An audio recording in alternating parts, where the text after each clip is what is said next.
Welcome to Tech for Startups. My name's Lisa Lightband, and today I'm going to take you through how to change the hamburger menu that is common in many Weebly templates. As you can see on my demo site here, up in the top left-hand corner we have a hamburger menu.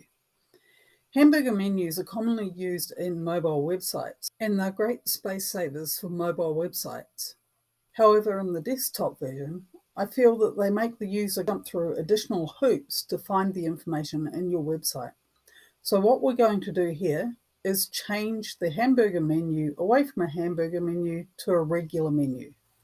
We can do this under the Theme tab, and then Theme Options, Collapse Navigation, and we just turn that off, and our menu comes back as a regular menu. If you are having issues with your Weebly website and would like help, please type your question in the comments below, and if I can, I'll make a video about how to resolve your issue. Thanks for watching. See you next time. Bye.